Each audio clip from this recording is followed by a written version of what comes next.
because we take this job so serious. The is that? Sorry, pardon me. My apologies. What in the all types of blue hell? This is Snowman in the Morning with Cole Johnson.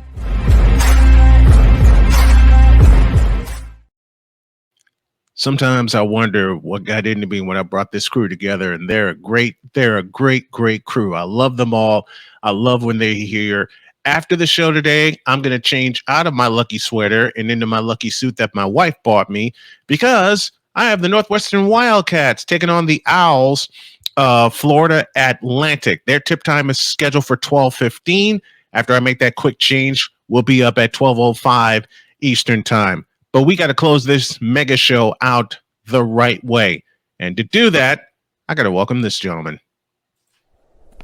And now, the transporter to Hades, the reformer of hooker whores, and the bronze god, the one, the only, the legendary Chris Bay.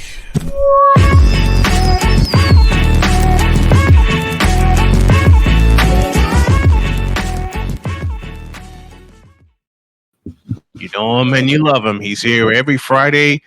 He's got some company to help out the same way I did Thanksgiving when my family was here. Chris Bass is with us on this Friday morning. How are you, my man? I'm great. Thank you, Rain Man. Also, shout out to, of course, Cole Johnson. And, of course, shout out to Wise All, also known as Wise El Jefe. And all of you out there, good morning, good afternoon, and a hearty BoomSHOCKalakah to you. So who do you have with you this morning? Because everyone knew, everyone remembered Thanksgiving. My grandchildren were here, and they were running around. They were running around this place, wearing me out at the same time. So who's there with you this morning? Everybody's great. My sister's here and her children, and my mom, of course, is up front here. So we're all just gathering around, telling a few lies and telling children to be quiet and things like that. So yeah, it's the natural family thing. Boy, I understand, because like I said, when my children and my grandchildren were here, when the whole family was here Thanksgiving weekend, I never thought that a game of It would wear this 51-year-old body out and I didn't move off the porch. But those grandchildren wore me to pieces that weekend. Yep, that's their job. Yes, that's it their is. Job to wear out parents, grandparents, anybody older, because they have obviously the advantage of being young. So they don't get tired. It's like, you give them some sugar or something like that, give them a cookie, whatever, some candy, and they're off to the races. And so you kind of slow down little speed balls running around your house, and it's never easy. It's never easy. Speed racer, go. Man, my 2-year-old granddaughter started the whole thing. Ariana started the whole thing. When I was outside, I was helping my wife in the barn. I came back on the porch, and my sweet little granddaughter, the littlest one, said, "Grandpa, you can sit next to me." I should have known that was a trap. I should have known that was a trap. That was the setup. That's a setup waiting to happen. And my wife, Jody, warned me. She says, "Don't get caught." I got caught. Right. I got caught because as soon as she leaned over and tapped me on the shoulder, she goes, "You're it, Grampy," and took off.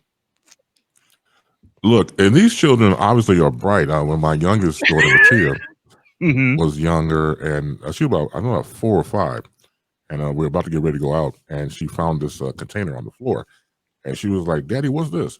I said, "Banaka Blast." "What's Banaka Blast?" "Well, it's a spray you use to spray into your mouth to keep your mouth fresh." Looks at me deadpan. "Did you take some?"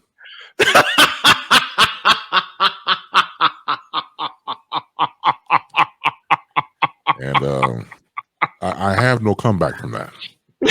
I did believe them. I don't think my breath was tart. My nose didn't melt and my nose hair stayed in place. I didn't think my mouth was tart. But according to my younger at the time, yeah, she was like, "Hey, you should have took some of this spray, not me."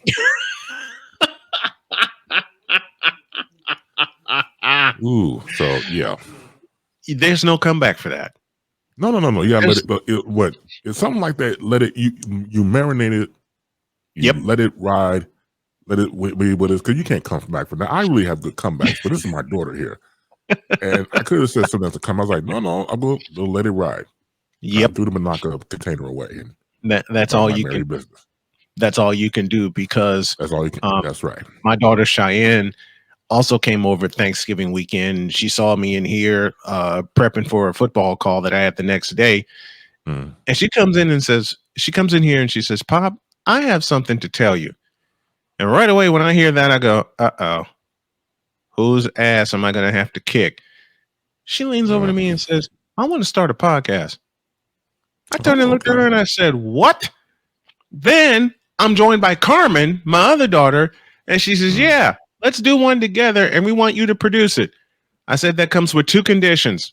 And they said, what's that? 1, I will produce it. And 2, when I put a microphone in front of both of you, I have to be in the next room listening. Why? Because it'll pick up my laughter. I know you too. Exactly. So that's in production. What you got for us this morning, my man? Justin Fields to the Pittsburgh Steelers. I'm happy for him.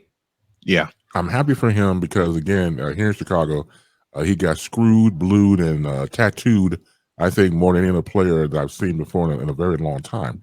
And it's not like he doesn't have talent. He has a great upswing for his career, but you're just not in the right place. Going back to Bears coach Uberflies or Uberflu, whatever he has, it's just not working. And we talked about before last week, the fact that, and once again, I yield to your experience of you being, guru of sports. You've never seen anything like this before, where they got rid of all the cast of characters, quote unquote, of the coaching staff and kept the head coach, which is mind-boggling. Right. I have never seen that in my 4 decades plus of watching football. I have never seen that. I've seen a head coach retire. I'm sorry because my nephew. Yes, John. Yeah. What now? Mommy and me are so hungry. Okay. Yeah. You want to come in and take a look because you're hamming. Hello, everybody. I'm his nephew. You didn't even know what you were. You said I forgot. It doesn't matter. Yeah, this is my nephew Caleb. Yes. How old are you again? 12. 12. Okay, 12 going on 21. Mm-hmm. Yep. Okay. 12 going on 21 or 20. Don't talk about that about drinking. Your mother go kick you. Yeah. We'll talk about that later. That's the first one, and it won't be the last one as long as Bass is here this morning, folks. I'm telling you right now. Yeah, it's a family-based segment. It is. So going back to with Justin Fields and the whole dilemma over there, I like some of the moves that they're making. Keenan Allen, coming from the West Coast, coming in here. I like him. He's a stud. He'll get the job done. But something is still wrong, and I believe it's the coach, regardless of who you get. The man can't coach. It's just that simple. So in Pittsburgh, a lot of talking head in the sports community was saying, well, it's going to be Russell starting. I don't think he's going to start. I think Justin's there to compete, to get the position. I think they got their future QB. No offense to Russell, but I think his days are behind him. We talked about this before, and we were talking about it this morning, after I did the first scoreboard, and we think the same thing, that Russell's best days are behind him.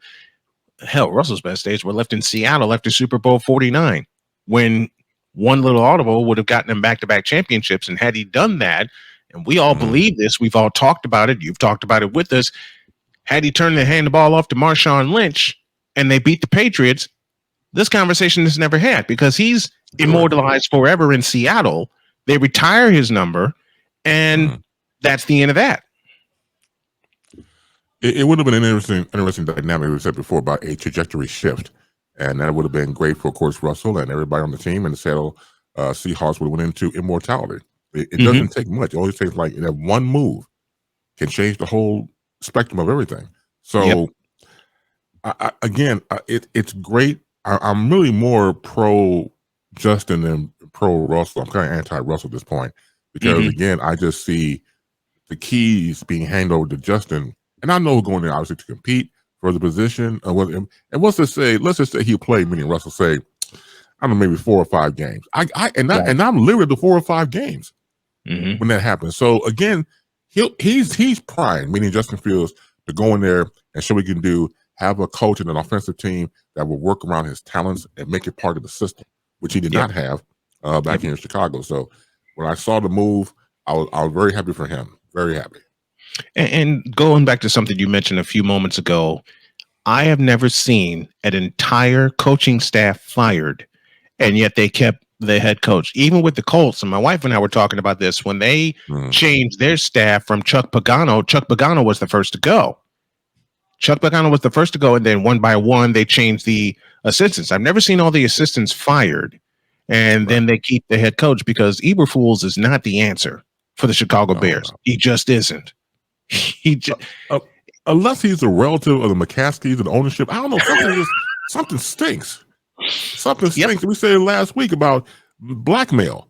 You know, if you fire me, I got pictures of you and the donkey. Something, and it's something he has over them, because again, as a fan, obviously, I've never seen it before in my life where usually everybody gets out, everybody gets the heave ho, and then you start all over again, obviously. So, and the belief they have in him, I think, is wrong.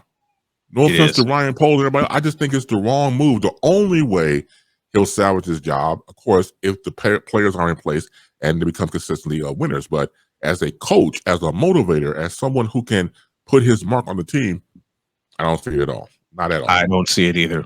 I haven't, save Lovie Smith, I haven't seen it since Mike Ditka. And Mike Ditka had no business taking his team in 1984 to the NFC Championship game, because they had to somehow win the Central Division. They had to go through the Washington Redskins. And then, of course, they ran into Joe Montana and the 49ers.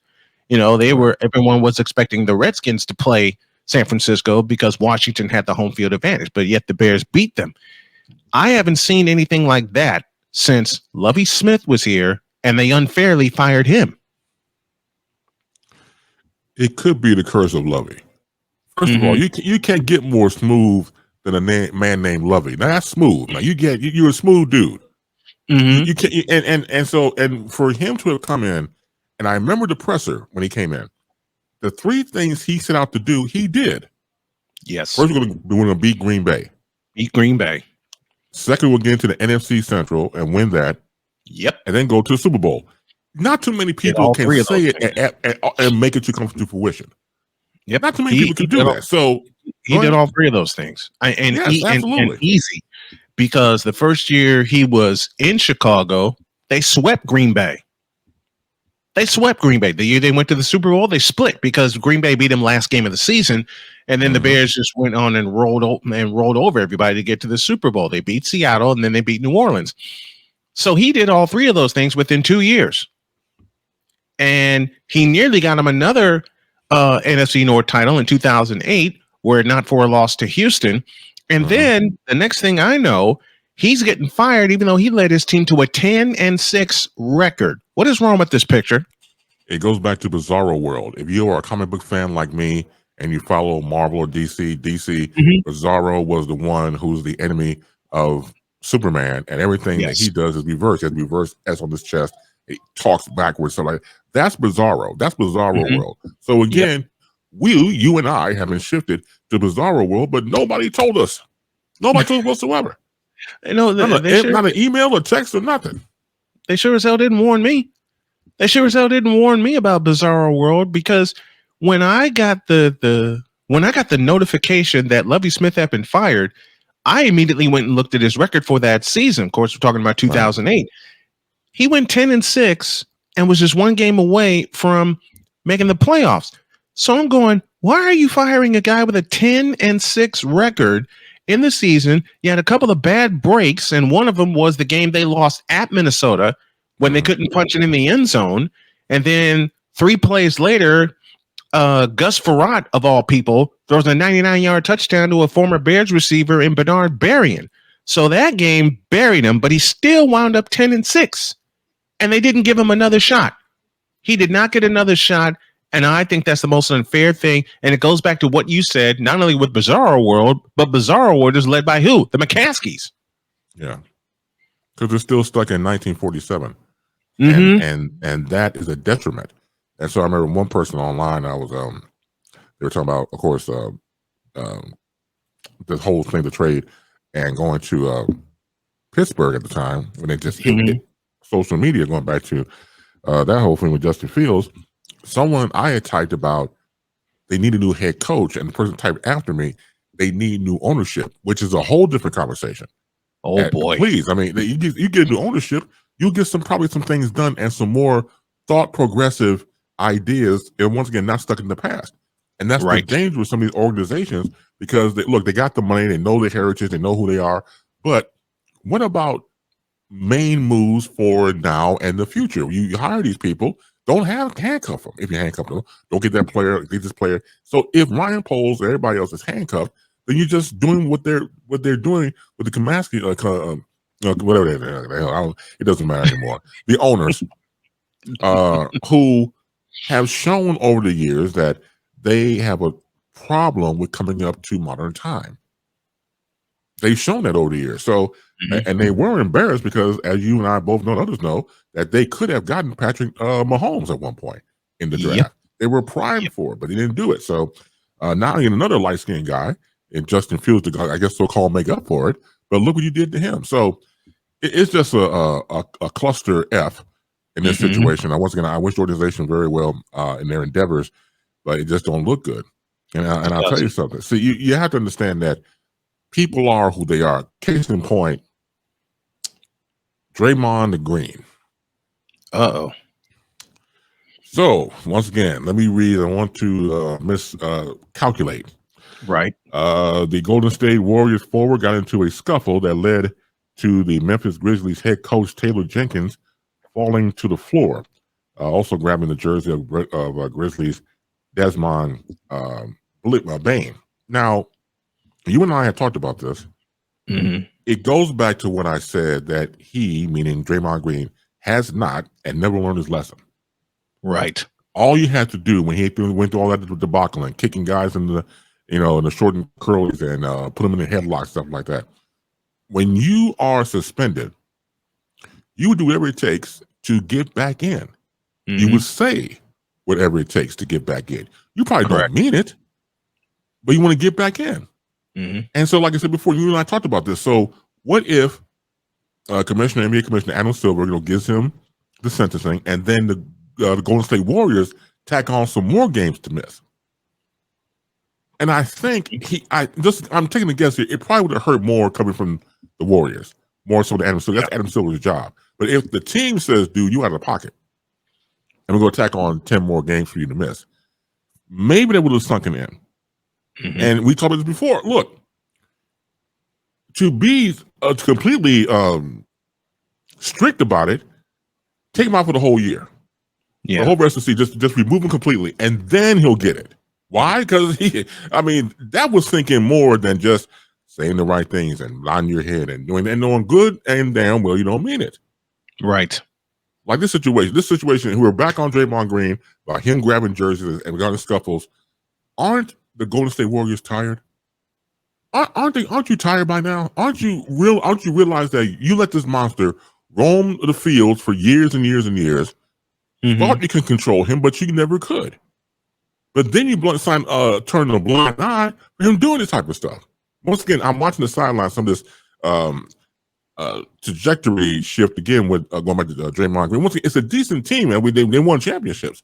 But you don't have to have a guy like that who obviously has issues. I don't give a damn what he says. You have some issues, bro.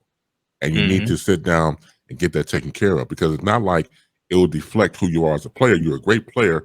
The offense runs through you. They use you well, but your attitude, dude, it's just not going. It just doesn't go.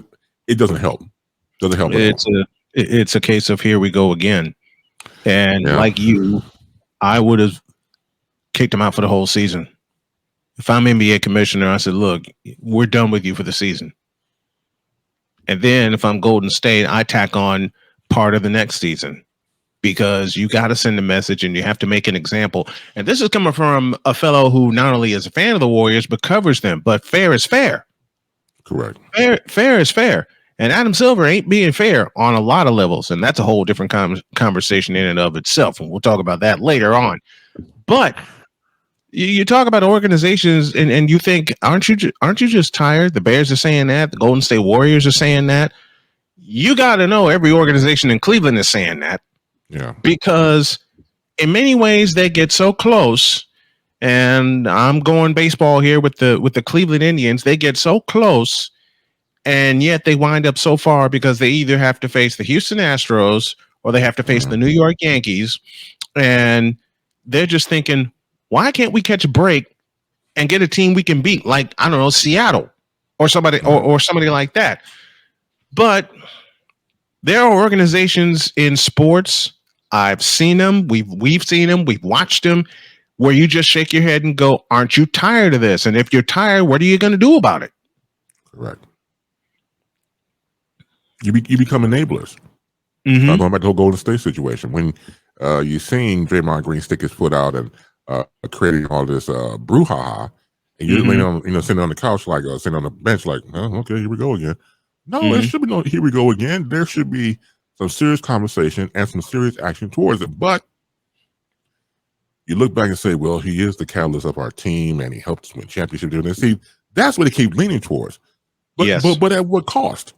If you are a good team, you can take somebody like Draymond out and still get someone in there, those assistants that keep the train running. You're not dismissing him, but you gotta get rid of him for now because it doesn't bode well. And the Warriors knew that as soon as everything dies down, he'll come back up again because that's what he does. That's what he does. So I blame the Warriors more than anybody else. I do too, because as you said, they become enablers. Yes. They become enablers because they just go back on the past success that Draymond has had. I mean, Lord knows he helped him win 4 championships. True, but he's not helping you this year with his behavior. Correct. And this is coming from a fellow who's a 12-year veteran and a tri-captain. A 12-year veteran should not be acting the way Draymond Green is acting. At the same time, flipping it back to football, an organization as old as the Bears should not be acting the way that they're acting, and cutting the entire staff and keeping the head coach who is such a dummy, and that's the only word I can come up with. Any Bears fan who has listened to me over the course of the past few years can take a look at that offense and take a look at that team. Forget the offense. They can take a look at that team and go, what the hell is this? Exactly. And I've seen so many Bear posts with the whole Justin Fields thing. Are they going to keep Justin Fields or draft Caleb Williams? And now it looks like they're going to draft Caleb Williams, who's coming into a situation, he's got no business being in, because I don't think that he's ready. But they're going to go ahead and draft him anyway and put him on a high horse where he doesn't belong. And they're basically going to treat him the same way they treated Justin Fields, because they haven't fixed the offensive line. They got some great weapons for him to throw to, and they finally got a bell cow running back in DeAndre Swift that he can turn the ball to.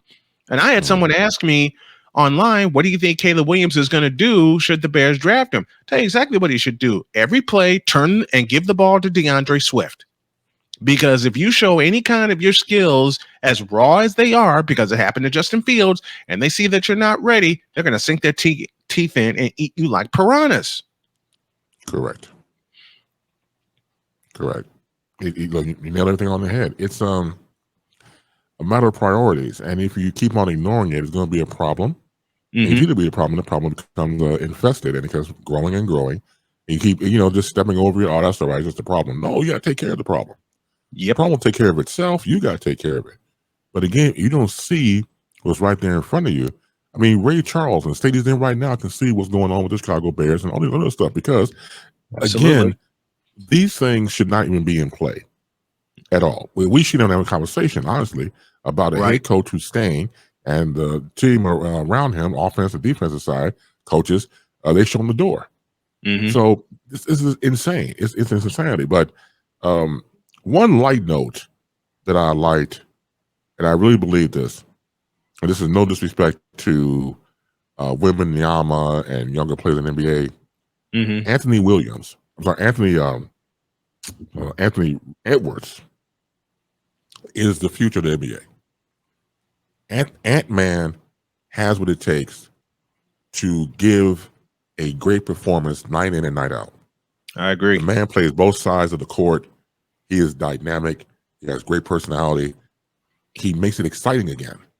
And once again, for me as a fan, obviously, you want that excitement. You're going to get it when Ant-Man got on the court.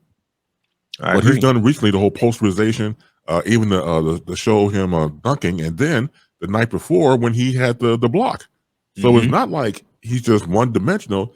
He's all-dimensional, both sides of the court. Again, Anthony Edwards, outside of course, we've seen the careers fading away with LeBron and Steph Curry and KD, people like that. And once again, the face should be, as far as I'm concerned, with future NBA, should be Ant-Man, Anthony Edwards. The man is dynamic. He is. I love watching him play.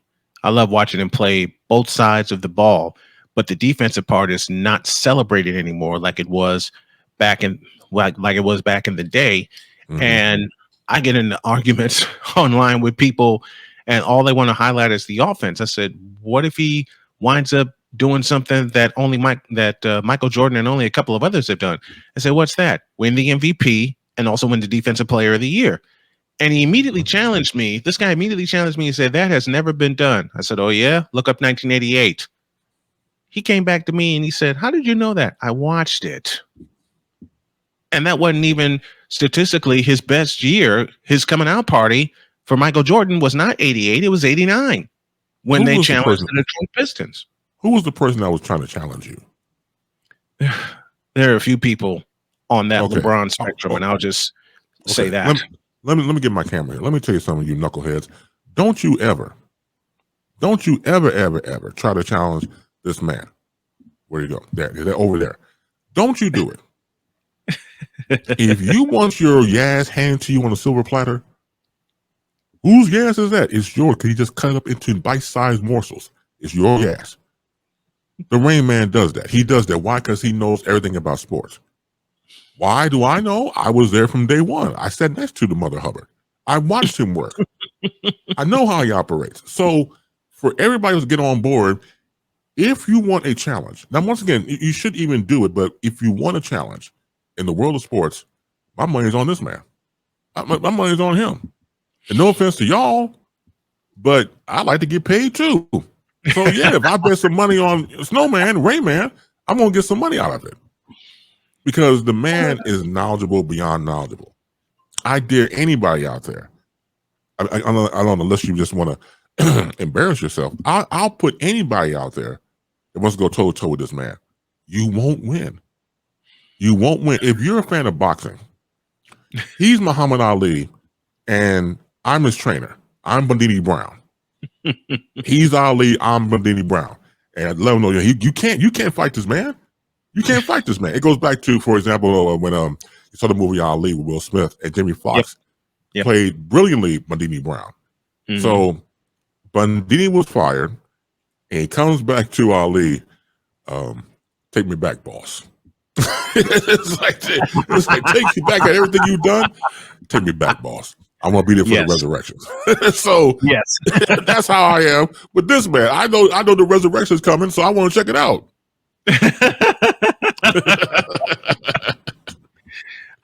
Let me see it, boss. Let me check it out.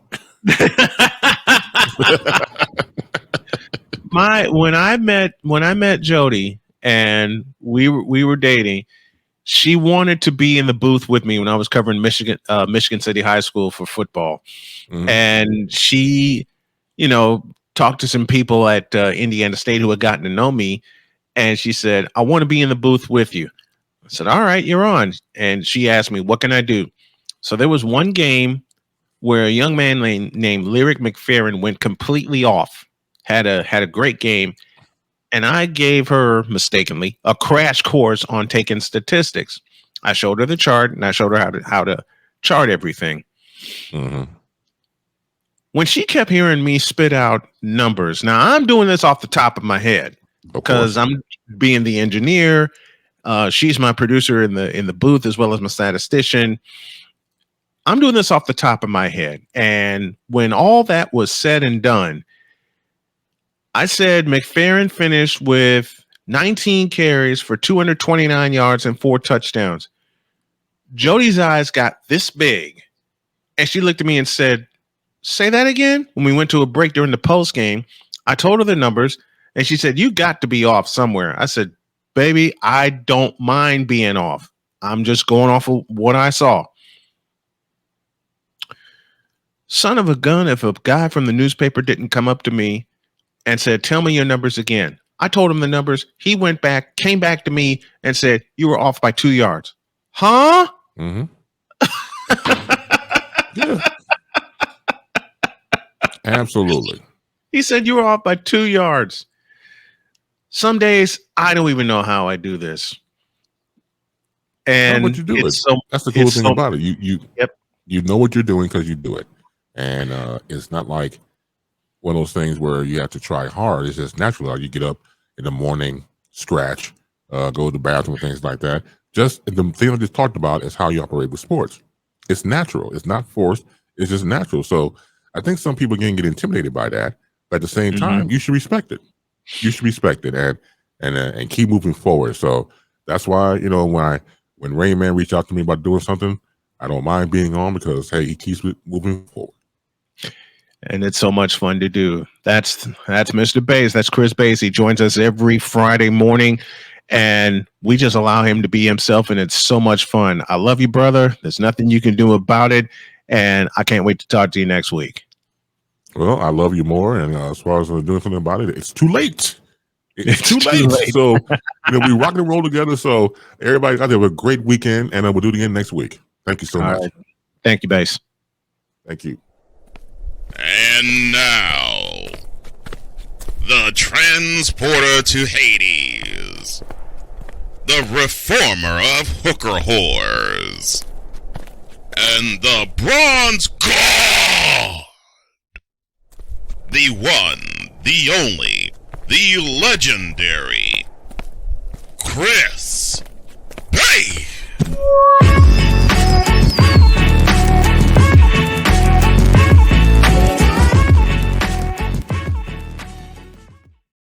I got to put a shirt and tie on because I have a game to do. It's Northwestern, it's Florida Atlantic, and it'll come your way in approximately 20 minutes from now. We'll pick it up in action because, like I said, I got to go change clothes, and I got to come back in here, get everything set up. So have a great weekend. God bless. Remember to make your next move your best move, and always remember, if your dreams don't scare you, they're simply not big enough. Dream big, do bigger. We are, and we hope y'all are too. Northwestern tonight, Iowa and women's basketball. We'll cover the women's tournament in full beginning tomorrow. So long, everybody.